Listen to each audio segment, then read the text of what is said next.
If I would have seen that on a reality TV show, I would never have believed that. Whoa, that just started moving. What? Do we have proof of a freaking ghost on camera? Is that what that means?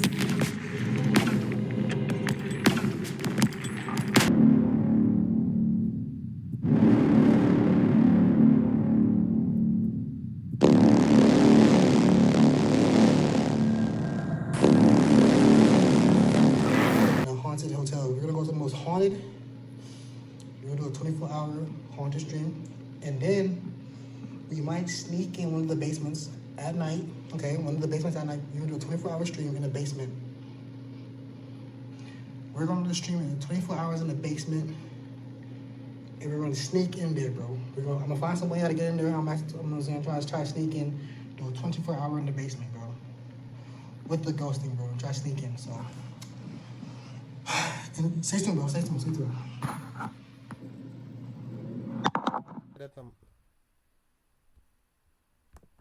Stayed at the Monta Vista in Flagstaff, Arizona last night. Supposedly the most haunted spot in Arizona. We were checking out all the rooms. When we went to the supposedly most haunted room 210, the door handle started moving and we darted.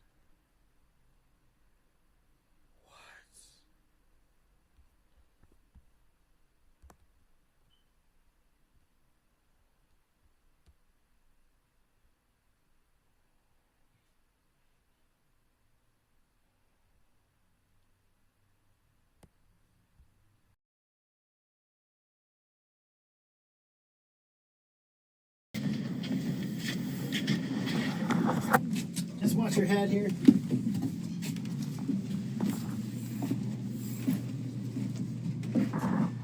Instant creepy, right? Kinda. Yeah. A little bit. Music. It's pretty cool, man. Yeah. Wow. This Wild Wild West basement. Pretty cool. Let's.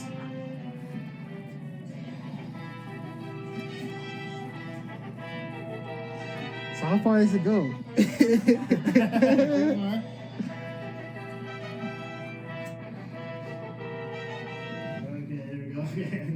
Music now. All right. Welcome to Flagstaff Underground. My name is Scott. You can call me Great Scott. That's a joke. You don't have to call me Great Scott. It's fine. I'm just Scott. It's fine. We are going to go down basements, explore the history of Flagstaff today, talk about the speakeasies, talk about a lot of Wild Wild West. Speakeasies, you said? Yes. Yeah, absolutely. You guys local? Anybody from Flagstaff? I'm from Mount Flagstaff. Yeah? Phoenix. Phoenix. Okay, well, welcome to Flagstaff. Yeah. Sorry about the weather. That's okay. Yeah. Where are you I'm from? Dallas. Dallas. Well, welcome to Flagstaff. Yeah. If two people join us, that's okay, but we're going to start. You know, I'll tell you something. On your e-ticket, it doesn't say where this is at. Oh, it does. Yeah, maybe it just didn't It does find not. Yeah, it does. It don't say the exact place is at, but it shows the address. The front. Uh-oh. My wife is the one who does the website. Oh, so, really? Uh-oh. I don't want to start a tell fight to with make her. it a little more clear, Okay. because I had to go Google Oh, really? to figure out where this was. Oh, well, I never had a problem with that before. Okay, well, I'll tell my wife that and make sure everything's all correct, and maybe we'll blow it up real big.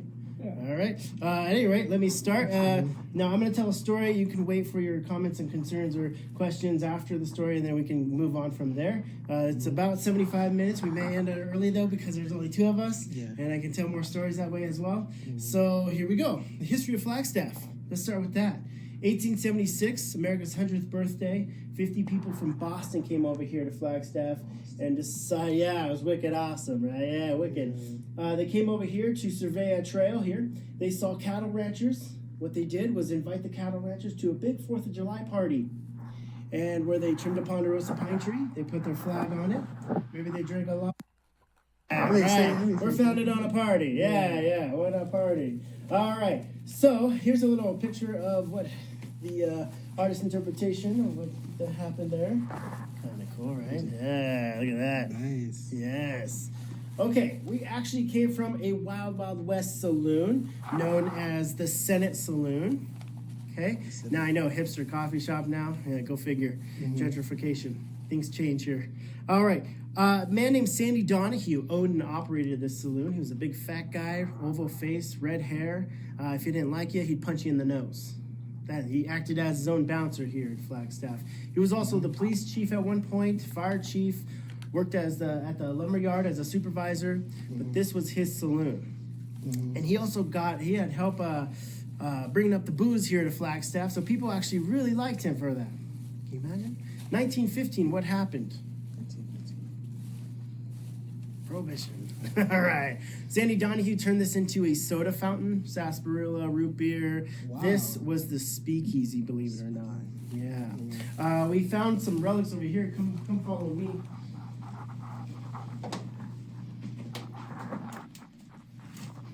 Okay, so we keep pulling stuff from this cave, the Historical Society of Flagstaff. We keep finding bottles here, evidence of the speakeasy. In fact, 2 days ago, they found a doorknob here. Isn't that cool? They left it here before my tour. 1930s picture of Flagstaff, a politician pin, a button, some bottles and bottles and bottles and bottles. Lid from a container there, tin rusted can here. This is my favorite part. There's still booze in this one. What? Isn't that cool? Yeah, that's cool. Yeah. A Listerine bottle. My ex-girlfriend Ethel, lovely gal, right? Bottles and bottles and bottles. And it's two straight edge razors that they cleaned up real nice. So we think this used to be kind of like a whiskey and a shave, right? Yeah. Kind of cool. Okay, let's go over here. I want to show you this over here.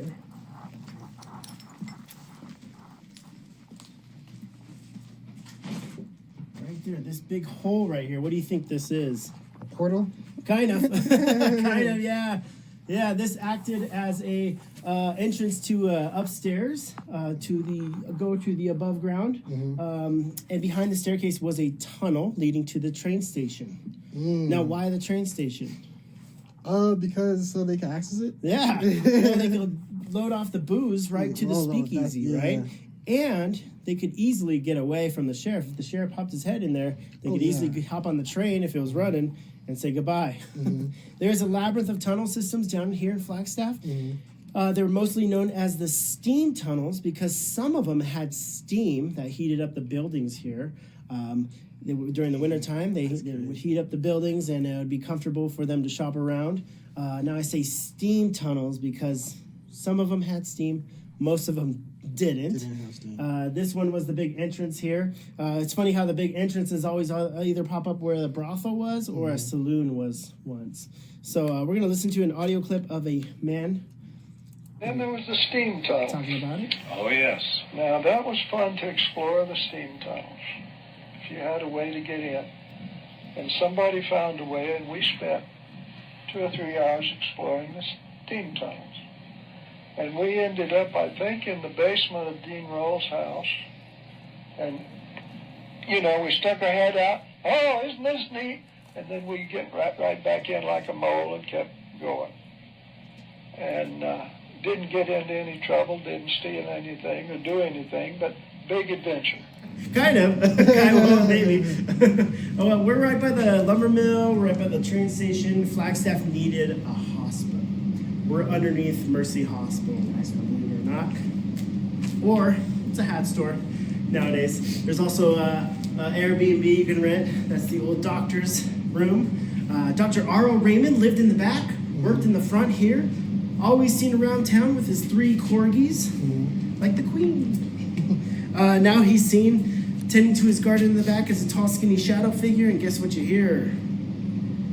Corgis barking. Yeah, I know, it's creepy. Let me show you some corgis. Let me show you a picture. He loved his corgis so much. He never married, always just had corgis around him. Yeah. It's funny, he got the corgis to smile, but he didn't smile. Right? Yeah. Always seen around town with these 3 corgis, so kind of cool. My story is that I did the ghost tours for 3 years, and then I finally invented this tour. And as I was doing it, the owner of this hat store said, "Hey, Ghost Boy, come here." Okay, come to the basement, Ghost Boy. I'm like, okay. So he led me down these stairs, and he showed me this room, and he said this is where they used to wash the bodies, because this was the morgue. What? He used to wash the bodies? This is the morgue. Yeah. Yeah. In 1919, the Spanish flu happened here. 8 people. For this next clip, what I'm about to show you guys, I need at least 5,000 likes to go back to the spot and do an overnight challenge with my Ghostbusting equipment and the other building and the hotel before this. I need 5,000 likes. I'll do it overnight. I'll sneak in the building and do an overnight challenge. Howard died. They stacked the bodies up here in the basement. When there was not enough room because of the bodies being stacked up here, they moved it to the school, underneath the school. They stacked up the bodies there. So really interesting there, right? This is paranormal. You can talk about, I don't know if you believe that or not, but there's been a lot of stuff that happened down here. In fact, I brought a psychic down here. She said the energy changes right here to over here. So as we walk that way again. Well, I have the ghost app. Oh, you do? Yeah. Turn it on. Maybe you'll get something. There has been some paranormal investigations here as well. Hence the teddy bear and the spirit box behind me there. There's a lot of stuff going on here. I did have a bachelorette party. I took them into that room and I turned off the light. It was hilarious. They must have laughed there. I laughed. they yelled. All right, I got the employee upstairs is like, take your ghost box and teddy bear. So I have to take them. You know what? I'll leave the teddy bear for him. Okay. So that was supposedly the OR room, right? This was where they did the operations. We're talking amputations and bullet wound recovery. That happened in that room. Those 2 rooms were known as the kind of insane asylum rooms. That's where they put the crazy people. And the heavily intoxicated, if the jail was too full, they'd bring them down here and put them in these rooms just to kind of sober up. Not fun, right? Yeah. I'm dominating right now. There's a staircase leading to the outside here. This is where they bring the bodies in. This is where they bring the people in. Yeah, right here, right through here. Even the drunk people. Put them right there. So pretty historic. In the 90s, this was a yoga studio. So this room right here, this door opens. If you guys want me to go back, I really need at least 5,000 likes, and I'll go back and open that door myself. What you see, it's unbelievable. I don't think the ladies knew that this was the morgue as well, because I don't think I'd be signing up to do yoga in the morgue. No, thank you. So what was that room again? That's the OR room. That's where they did the operations. Operations, okay. Yeah. In fact, there's a lot of operation stuff going on here because the doctor used to do house visits. If you were sick, he'd come visit you. Mostly operations here. So, all right, let's head out here. Watch this. They did a construction there. Because he did talk about the mafia.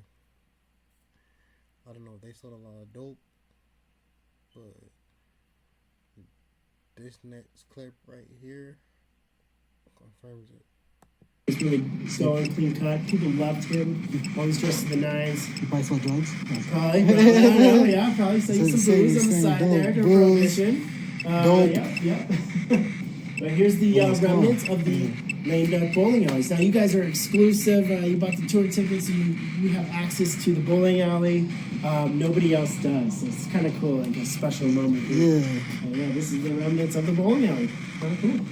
All right, as we head out, there is a cool relic here. There's a More Drug Pharmacy sticker. Back in the day, someone put a sticker right there. It's funny how he mentioned that. Wow, it said dope. Prescription pharmacist, More Drug Company. Kind of cool. That's right. Yeah, 5 numbers to make a phone call there. Yeah, that's it. Back in the day.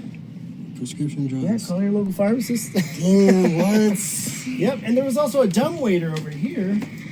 Kind of cool. All right, as we head out, there is a cool relic here. There's a More Drug Pharmacy sticker. Back in the day, someone put a sticker right there.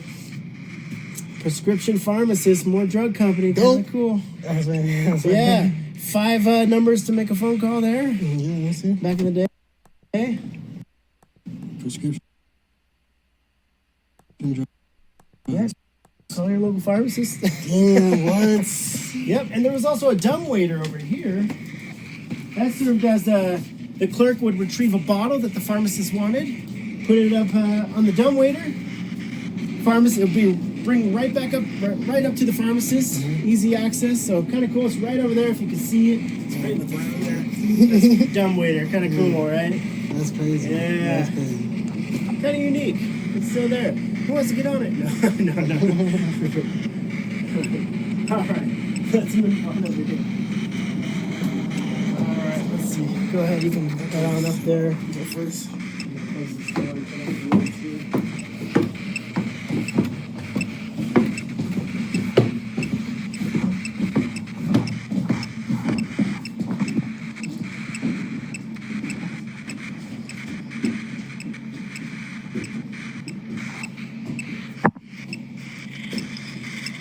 is called.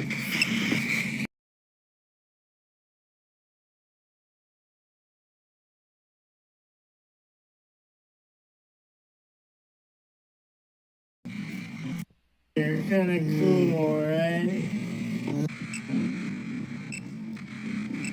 This